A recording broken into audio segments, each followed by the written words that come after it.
আপনারা product sell করতে এসে যখন একজন ইনফ্লুয়েন্সার আরেকজন ইনফ্লুয়েন্সারকে ব্যক্তিগতভাবে আক্রমণ করেন, হ্যাঁ, ঝগড়াঝাটি করেন, লাইভে এসে কান্নাকাটি করেন, তারপরে কমেন্টের আজে বাজে রিপ্লাই দেন, চাইলে কিন্তু এগুলো ইগনোর করা যায়, কিন্তু আপনারা এগুলোকে মানে নেগেটিভলি রিপ্লাই দেন।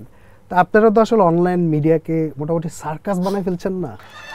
দেখুন, অনলাইনে হচ্ছে সবকিছুর সার্কাস। হ্যাঁ, ভিউ বাড়ানোর জন্য মানুষ কি না করে।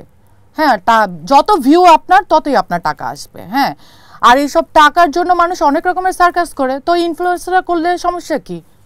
আমি যতই সার্কাস করব, যতই হচ্ছে মানুষের সাথে বাজে কমেন্টসের মানে উত্তর দিব, যতই আমি অভিনয় করব, ততই আমার টাকা আসবে ভাই, ভিউ আসবে, টাকা আসবে। এর জন্য সবাই করে, আমি করলে দোষ কি? আপনারাও যদি অনলাইনের এই ভিউজ তারপরে এই সার্কাস এগুলোর মধ্যেই থাকেন, আসলে ব্যাপারটা কেমন হয়ে যায় না? দেখেন আগের দিনের মানুষ কি করতো, একটা জিনিস দেখেন, মানে আগের দিনে আমাদের মা খালার কি করতো, তারা যখন একটা ড্রেস চেঞ্জ করতো মোটামুটি দরজা জানালা সব কিছু ভালোভাবে লাগায় দেখে তারপরে ড্রেস চেঞ্জ করতো। আর আপনারা এখন অনলাইনে এসে ড্রেস চেঞ্জ করতেছেন, কিভাবে খাইতেছেন, কিভাবে ঘুমাইতেছেন, কি করতেছেন, কিভাবে আসতেছেন, মানে দুনিয়ার সব কিছু আপনারা এখন মানে অনলাইনে এসে দেখান, লাইভে দেখান।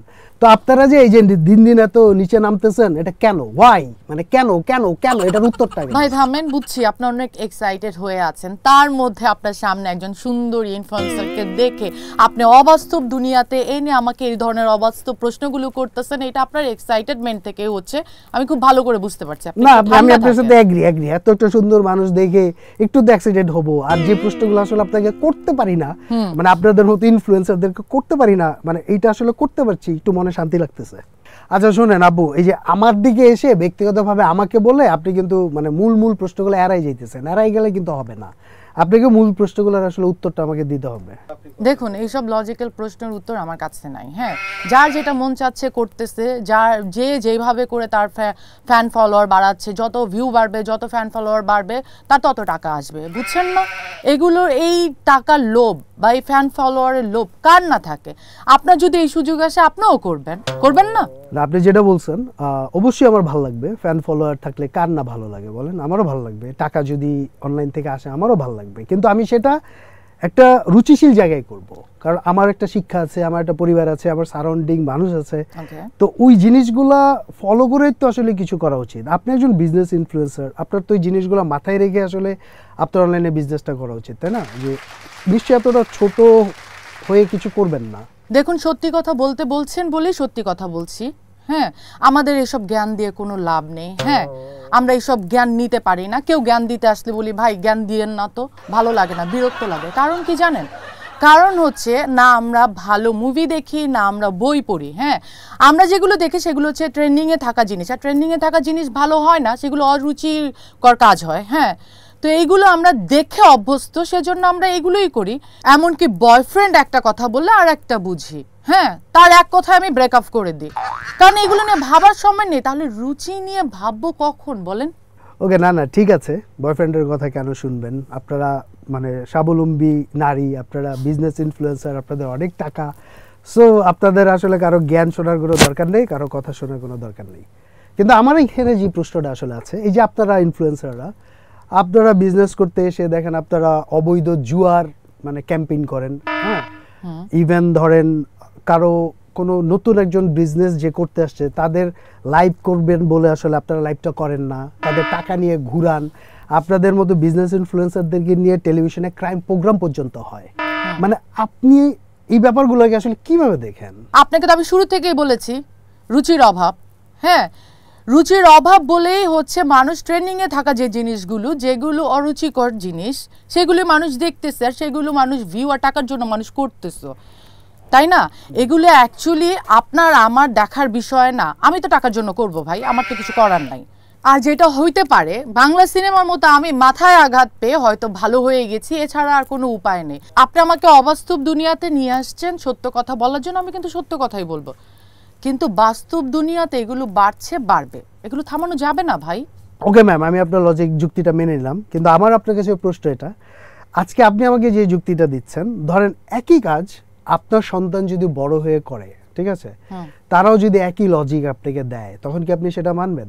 আজকে আপনি সামাজিক যোগাযোগ মাধ্যমে মানে বিজনেস করতে এসে এই যে আপনারা যে নোংরামিগুলো করছেন, এই জিনিসগুলো তো আপনার ছেলে মেয়ে কিংবা আপনার ভবিষ্যৎ প্রজন্ম দেখবে, তখন যদি ওরা একই কাজ করে আপনি কি তখন মানবেন? বেশিরভাগ মাই কিন্তু সন্তানের বেলা মানে নিজে যা করে সন্তানের বেলা সেটা মানে না, তখন কিন্তু আইন বা প্রশাসন বা দেশ রাষ্ট্র এসে জিনিসগুলো ঠিক করে দিবে না। নিজেরও তো কিছু ব্যাপার আছে, সামাজিকতা, পরিবেশ, শিক্ষা, পরিবার, এগুলো তো একটা ব্যাপার আছে, তাই না? আর আপনি এসব কথা বাদ দেন তো, আপনার এসব কথা কোনো শুনে কোনো লাভ নাই। এক হচ্ছে সুন্দরী আছে, এক হচ্ছে স্বাবলম্বী, আমি একটা নামকরা বিজনেস ওম্যান আমি।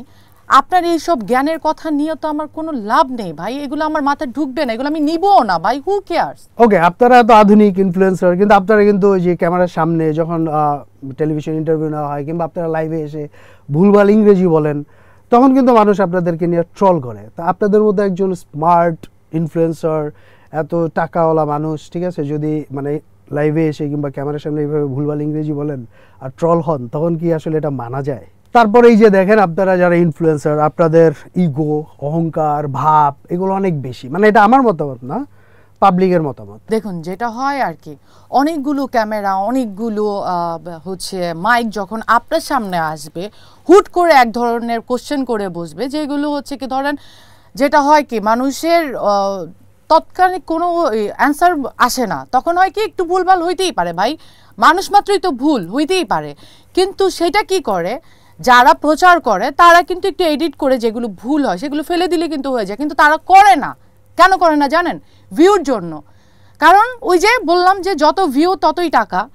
কিন্তু এইটা মানুষের দায়িত্ব, যখন আপনি হুট করে, ভাই আপনি যত শিক্ষিত হন না কেন, হুট করে যখন একটা কোশ্চেন করবে আপনার ভুল হইতেই পারে, আপনি যখন একটা হুট করে একটা উত্তর দিতে গেলে একটু না একটু ভুল তো হবেই ভাই।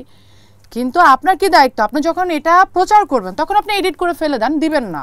আপনি এই জিনিসটাকে আরও কি করবে, মশলা মাসলি করে এটা হচ্ছে প্রচার করে দিবেন, যাতে মানুষ হাসে। আর মানুষ হাসলে ভিউ হবে, টাকা আসবে, এটা আমাদের কিছু করার নাই ভাই।